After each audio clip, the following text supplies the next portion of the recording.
AIMIM के राष्ट्रीय प्रवक्ता और अब दावेदार तो छोड़िए, अब प्रत्याशी बन चुके हैं। नामांकन करने के बाद क्या सोचते हैं और किस तरह का माहौल है, बातचीत करते हैं। नामांकन आपने कर दिया है, क्या कहेंगे, कैसा महसूस हो रहा है? अल्हम्दुलिल्लाह, अल्लाह का शुक्र है कि बैरिस्टर असदुद्दीन ओवैसी साहब, अख्तरुल साहब, अकबर साहब ने, इंजीनियर आफ्ताब साहब ने मौका दिया कि बलरामपुर बारसोई का एमआईएम का कैंडिडेट बनाया। इंशाल्लाह उम्मीद है कि इस मिट्टी के साथ जो नाइंसाफी 75 साल में, उस नाइंसाफी को हम दूर करेंगे। लेकिन जिस तरह से आप देख रहे हैं कि एमआईएम को लेकर लोग तरह तरह की बातें कर रहे हैं, इस्तीफे की बौछार लगी हुई है, ऐसे में आप कैसे हैंडल अब जब बोलिए, जो अल्लाह के नाम से शपथ लिया, बोल दिया कि मैं जिसको कैंडिडेट बनाएंगे उसको हम साथ देंगे, उसमें अल्लाह और अल्लाह के रसूल के नाम से कोई झूठ बोल रहा है तो इसका कोई इलाज नहीं हो सकता है। जो अल्लाह और रसूल से झूठ बोल सकता है, दुनिया से इंसान से तो झूठ बोल ही सकता है। जीत पर ने देखा, मुझे अल्लाह की जात पे उम्मीद है, मेरी नीयत में इन्नमल आमालु बिन्नियात है, और मुझे उम्मीद है बलरामपुर बारसोई की जनता 75 साल से जो नाइंसाफी हो, उसका परिवर्तन की लहर है, उस परिवर्तन में इंशाअल्लाह ताला बलरामपुर बारसोई एमआईएम को बैरिस्टर असदुद्दीन ओवैसी साहब, अख्तरुल साहब की क़यादत को जरूर मौका देगी। सबसे पहला काम अगर जनता ने आपको मौका दिया तो क्या करेंगे? सबसे पहले कि अख्तरुल साहब ने 800 करोड़ का काम कराया, उनका शागिर्द हूँ,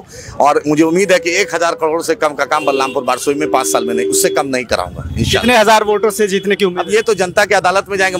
उम्मीद है कि परिवर्तन की लहर है, सब लोग मिल के, हिंदू मुसलमान, हर बिरादरी, हर मसलक के लोग वोट दे, अपनी क़यादत को, बैरिस्टर असदुद्दीन ओवैसी साहब, अख्तरुल साहब एक चेहरा है, क़यादत है, उस क़यादत को दीजिए। आपने देखा अख्तरुल साहब, आपने देखा जिसमें ईमान है उसका नाम अख्तरुल है, जिसने मंत्रालय को ठोक दिया, जिसने लोकसभा को टिकट जूती के नोक पर रखा, उनके साथ हम लोग ने काम किया। इस इलाके को इंसाफ दिलाने की लड़ाई इंशाल्लाह दिलाएंगे। महबूब आलम को कैसे चुनौती दे पाएंगे? बड़ा मजबूत वर्चस्व। अब महबूब साहब से बोलेंगे कि अब बड़े भाई हैं, मौका दे नौजवानों को। आपको बलरामपुर बारसोई के जना 2000 से लेकर 2025 तक मौका दिया, आपको भी दिया, आपके भाई को भी दिया।